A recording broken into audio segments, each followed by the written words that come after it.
I hate some days like this. Last night as I put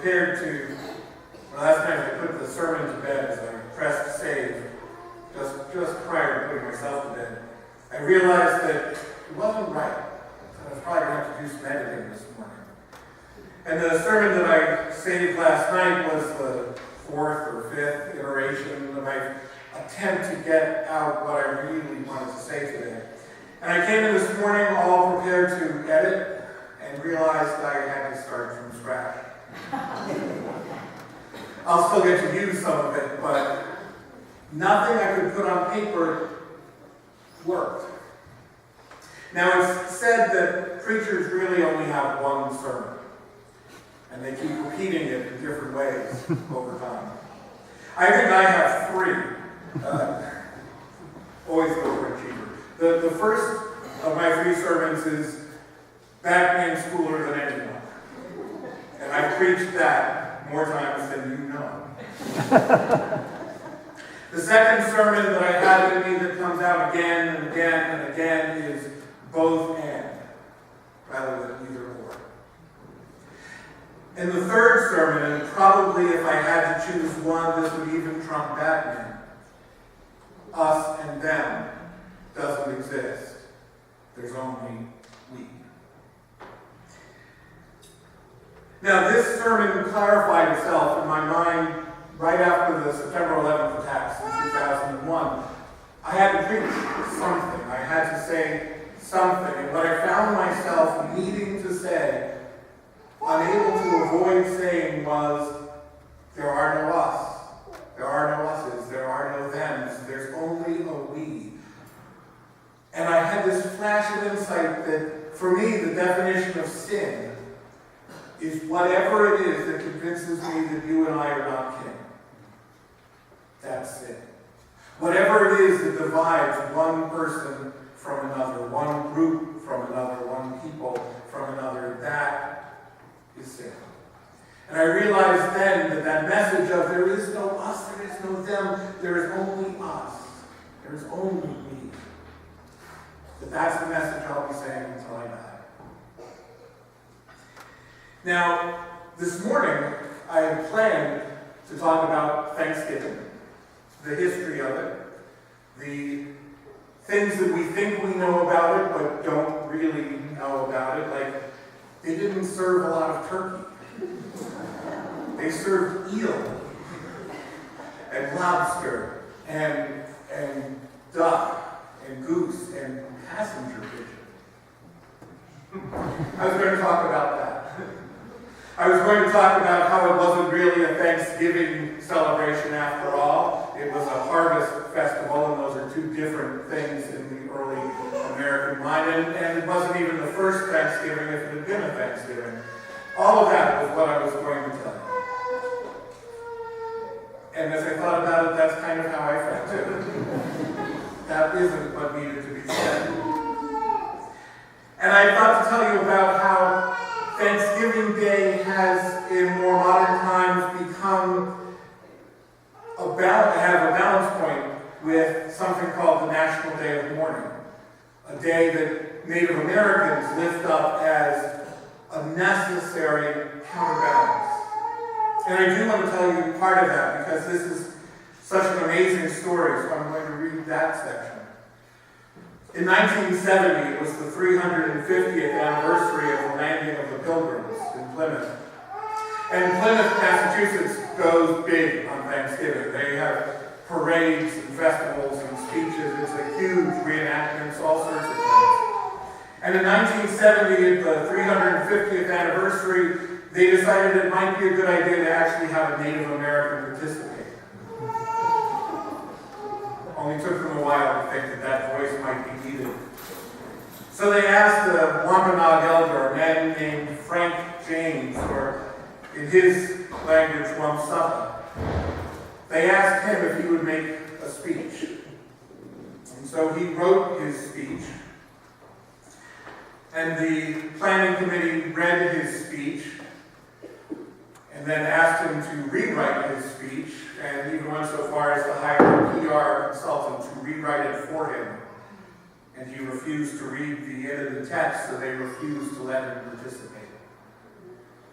So on Thanksgiving Day, instead of being in front of the crowd downtown Plymouth, he was up on a hillside overlooking Plymouth, on the hillside where the statue of Massasoit, the Wampanoag chieftain, was stationed.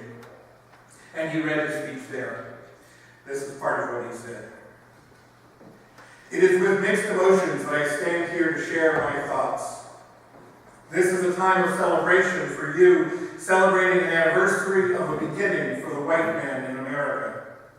A time of looking back, of reflection. It is with heavy heart that I look back upon what happened to my people.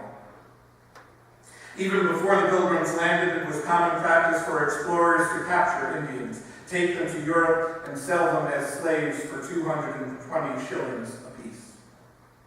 The Pilgrims had hardly explored the shores of Cape Cod for 4 days before they had robbed the graves of my ancestors and stolen their corn and beans. Mort's relation describes a searching party of 16 men. He goes on to say that this party took as much of the Indians' winter provisions as they could carry. Massasoit, the great sachem of the Wampanoag, knew these facts, yet he and his people welcomed and befriended the settlers of the Plymouth plantation. Perhaps he did this because his tribe had been depleted by an epidemic, or his knowledge of the harsh oncoming winter was the reason for his peaceful acceptance of these acts. This action by Massasoit was perhaps our biggest mistake. We, the Wampanoag, welcomed you, the white man, with open arms, little knowing that it was the beginning of the end. That before 50 years were to pass, the Wampanoag would no longer be a free people. No wonder they asked him to tweet this speech of it.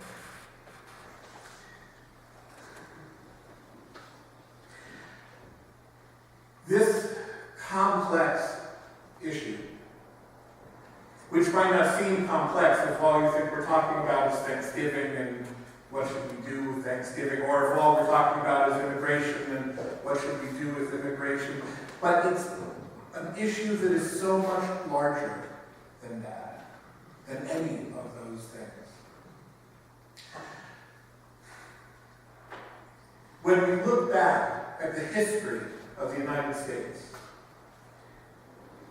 we're tempted to think that there is a history of the United States. But it's essential to realize that there isn't. There are multiple histories.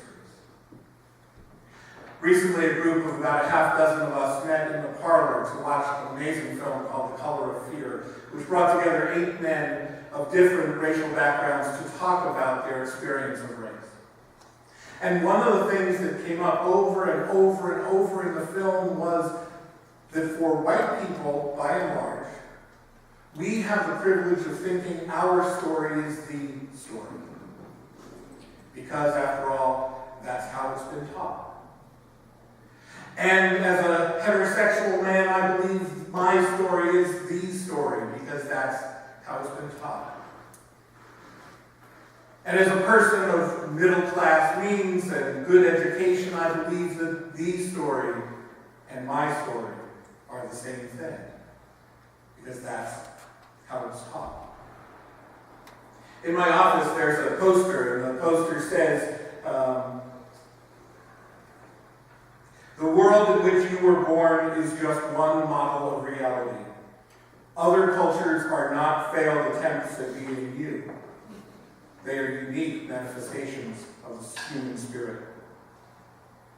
Other cultures are not failed attempts at being you, at being us, at being me. And over again in the film, we saw people grappling with the need to have their story heard as real, their story heard as valid, their story heard. When we look back at Thanksgiving, or we look at the issue of undocumented immigrants today, it is so easy to think that the story of the dominant U.S. culture is the story. And that other stories are adjuncts. And then what we have to do is figure out how to fit those stories into the great American story. Mike and I talked about having the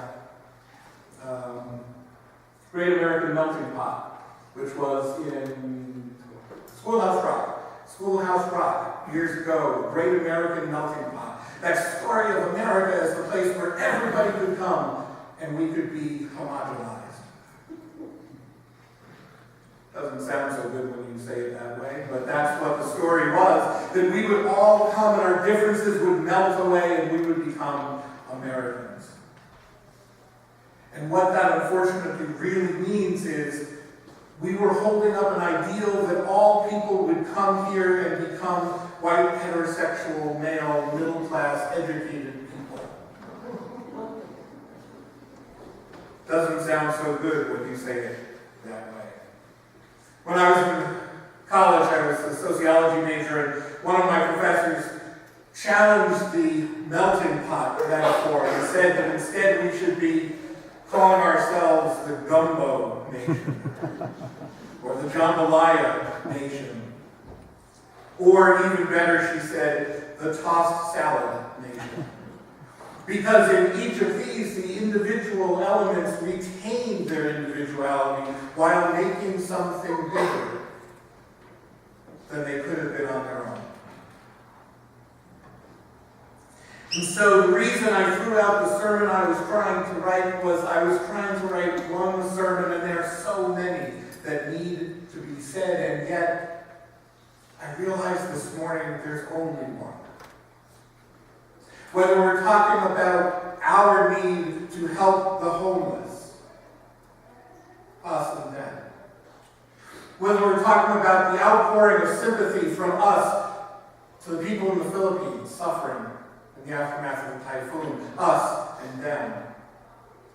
Whether we're talking about the response of this nation to undocumented workers, us and them. When we're talking about any of the things we could be talking about with us and them,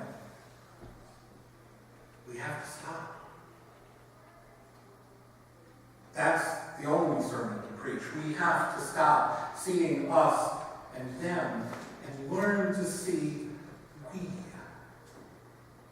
Wherever we look and see a them and an us, we need to learn to see we. And we need to recognize that we is not a homogenization, but is a celebration of what makes us unique, while recognizing what makes us human.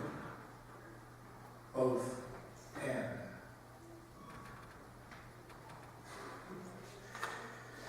I'm tempted, of course, to say that men do this.